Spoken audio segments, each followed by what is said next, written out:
Herr Farage. I represent a group that is against military action in Syria. We are against it not because we are pacifist, we are against it not because we do not care about the awful things going on there, we are against it because we think there is some pretty poor thinking going on. This idea that somehow the rebels are the good guys and Assad are the bad guys really is oversimplifying a situation where, of course, we know that Al Qaeda have significant representation amongst those rebel groups. And of course we have seen it all before. An endless series of military adventures over the course of the last 10 to 15 years, one of which, of course, notably in Afghanistan, is still going on and is not achieving any of the original aims. And I was worried what I heard the Americans telling us to begin with. It was about punishing Assad, and then within a week it was about regime change, a position that I know the noble Baroness herself supports. We think firing 1,000 cruise missiles in is likely to make an unstable situation even worse than it is now.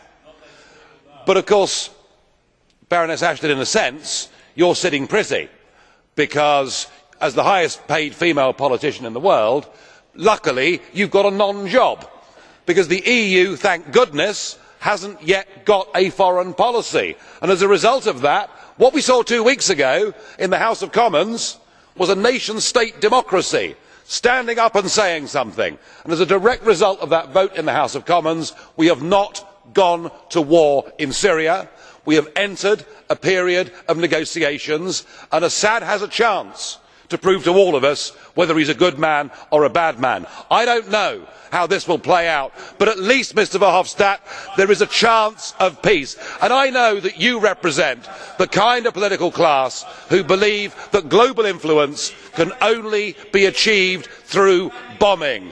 Well, luckily, unlike extreme EU nationalists like yourself, British democracy has proved that through nation state parliaments,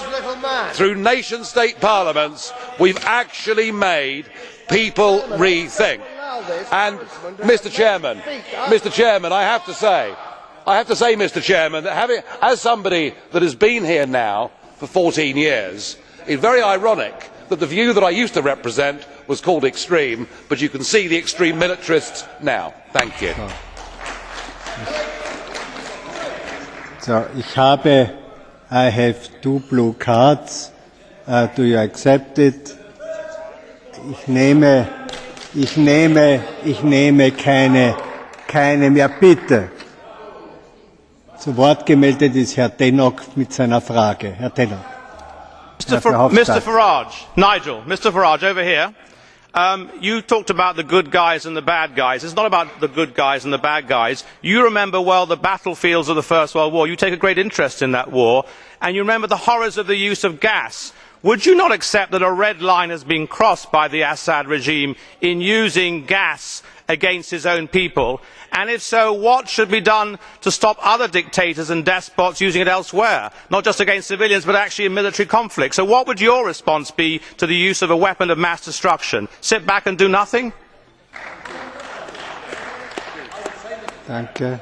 The good guys, bad guys story really I take from your own Foreign Secretary and party member William Hague, who of course was urging the international community to arm the rebels, something that struck me, given we know Al Qaeda's involvement, as being total and utter madness. I am cynical and sceptical, as are much of the European public, about who has used those weapons until we get the full report and we get the intelligence right. We went to war in Iraq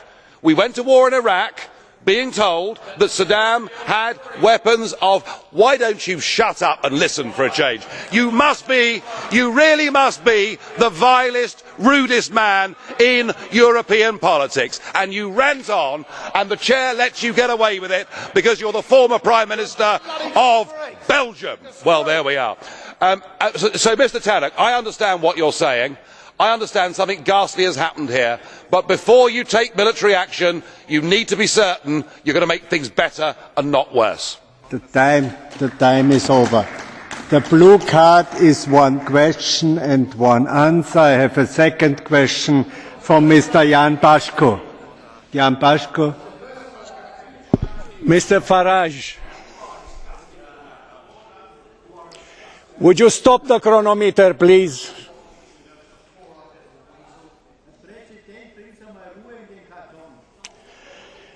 May I address the question? Mr. Farage, I am coming from Romania and maybe living like a pig, as you described the Romanians. But in this room, in this house, I think that we have the same rights altogether. Therefore, I am asking you, you said that this is an opportunity for Assad to demonstrate whether he is a good man or a bad man. Do you think that 100,000 killed there proves him to be a good man? Because I don't. Do you?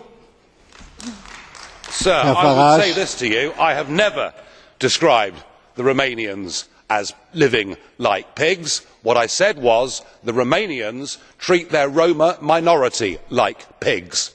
All right? So let's get that absolutely clear. You in your country discriminate against a large group of people in a way we have not seen in Europe since the 1930s. All right? Now look, I am not taking sides in this civil war, but I am saying this, that whether it is through the use of gas or whether it is through the use of other forms of high explosives or bullets, there are terrible things happening in Syria. I understand that and I agree with that. But rushing to war, as we did in Afghanistan, as we did in Iraq, was a mistake, and Mr Cameron tried to bounce us into war, and thank goodness the House of Commons has given us pause for thought. Surely that must be a good thing. So, meine Damen und Herren, ich bitte Sie zu bedenken, dass